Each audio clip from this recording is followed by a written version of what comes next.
वो अपनी एक उड़ान के दौरान अचानक आसमान से गायब हो गई। इसे एविएशन हिस्ट्री की सबसे रहस्यमयी घटनाओं में से एक माना जाता है। और इसके बाद इलेक्ट्रा, जो एमिलिया का प्लेन था, वो कभी उस आइलैंड पर पहुंच ही नहीं पाया। द लाइन ऑफ पोजीशन, ये एक आखिरी कंफर्म रेडियो सिग्नल था जो एमिलिया की ओर से ट्रांसमिट हुआ था। देखिए, आए दिन हम फ्लाइट्स के, एयरक्राफ्ट्स के दुर्घटनाग्रस्त होने की खबरें सुनते रहते हैं और पूरी दुनिया में फ्लाइट से रिलेटेड, विमान से रिलेटेड कुछ ऐसी घटनाएं हैं जिन्होंने पूरी दुनिया को चौंका के रख दिया है।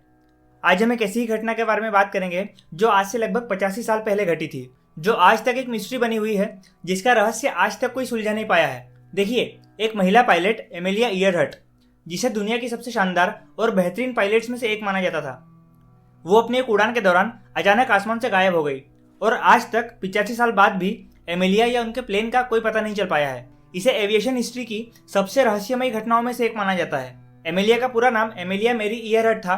उन्हें करिश्माई महिला पायलट और उड़न परी भी कहा जाता था, क्योंकि वो दुनिया की पहली महिला थी जिन्होंने हवाई जहाज से अटलांटिक महासागर को पार करने का कारनामा कर दिखाया था। और यह करिश्मा उन्होंने 20 मई 1932 को किया था और इसी के बाद उन्हें अमेरिका की क्वीन ऑफ द एयर की उपाधि मिली थी। अटलांटिक महासागर को पार करना एमिलिया के लिए कोई आखिरी पड़ाव नहीं था, बल्कि इसके अलावा उन्होंने आसमान में और भी कई तरह के इतिहास रचे थे। एमिलिया 11 जनवरी 1935 को पैसिफिक महासागर को हवाई जहाज से अकेले पार करने वाली पहली महिला बनी। इसके अलावा एमिलिया मेक्सिको सिटी से नेवाक तक की दूरी अकेले तय करने वाली पहली महिला भी थी।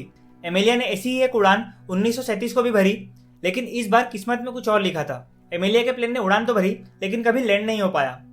और इसी के साथ यह घटना एविएशन के इतिहास की सबसे रहस्यमयी घटनाओं में से एक बन गई। देखिए, 2 जुलाई 1937 को एमिलिया ईयरहट और उनके नेविगेटर फ्रेड नूनन ने अपने प्लेन लॉकहीड इलेक्ट्रा 10E में लाई न्यू गिनी से उड़ान भरी। उन्होंने मध्य प्रशांत महासागर के नॉर्थ में एक छोटे हॉलैंड आइलैंड को अपना टारगेट बनाया, लेकिन वो कभी हॉलैंड पहुंच ही नहीं पाए।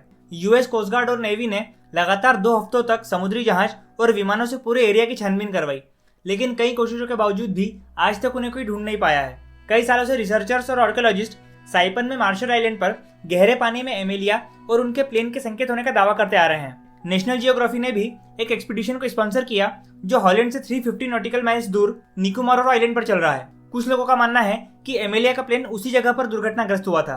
देखिए, एमिलिया ईयरहट के रहस्य से जुड़े ऐसे कई दावे और थ्योरीज हैं, जिनमें से 3 सबसे ज्यादा चर्चित थ्योरीज के बारे में आज हम बात करेंगे। Theory 1, open ocean crashes near destination, यानी कि जहां उन्हें पहुंचना था उसके पास ही कहीं उनका प्लेन समुद्र में क्रैश हो गया।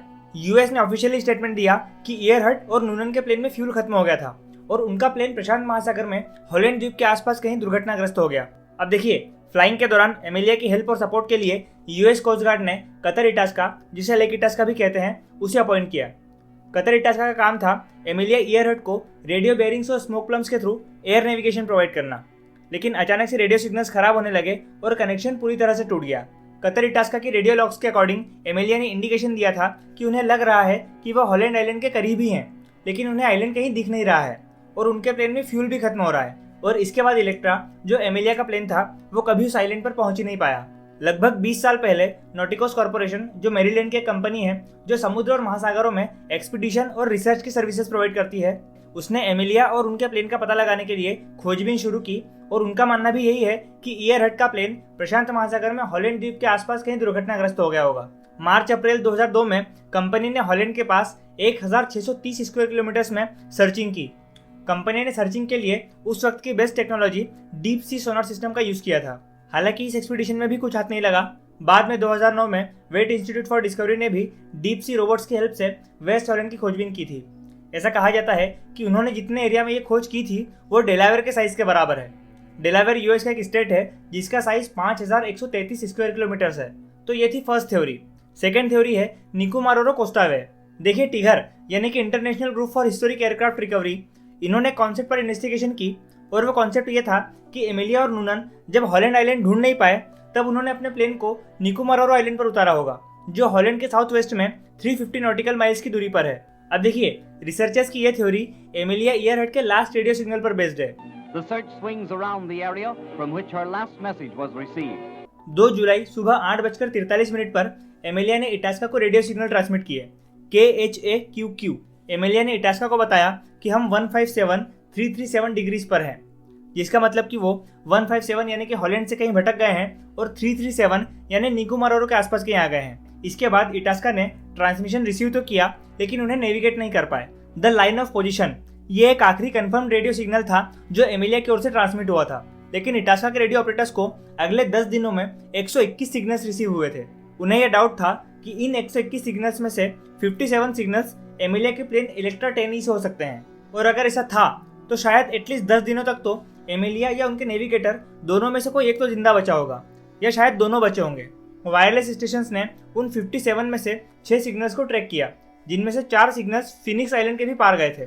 दोस्तों, टिगर के एक सीनियर आर्कियोलॉजिस्ट ने अपने एक इंटरव्यू में कहा था कि ज्यादातर सिग्नल्स रात के वक्त आए थे, जब वहां टाइड यानी ज्वार कम होता है, और जब एमिलिया का प्लेन लापता हुआ था तब निकोमारोरो पर भी ज्वार कम ही था, और ज्वार कम होने के कारण किनारे पर एक बड़ी सी सपाट चट्टान थी जो एक प्लेन के लैंड होने के लिए सफिशिएंट थी।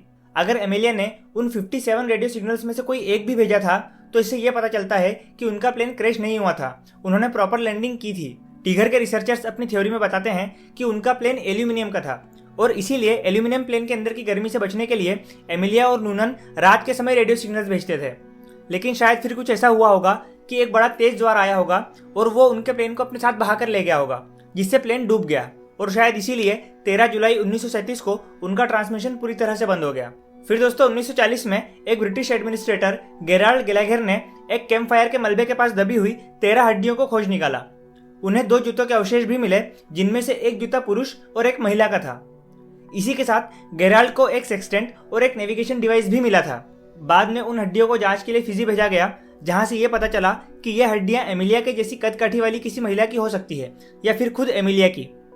दोस्तों 1989 से निकोमारोरो के लिए टोटल 12 एक्सपीडिशंस लॉन्च की गई, जिनमें कई ऐसे सुराग मिले जो एमिलिया के वहां होने के संकेत देते थे।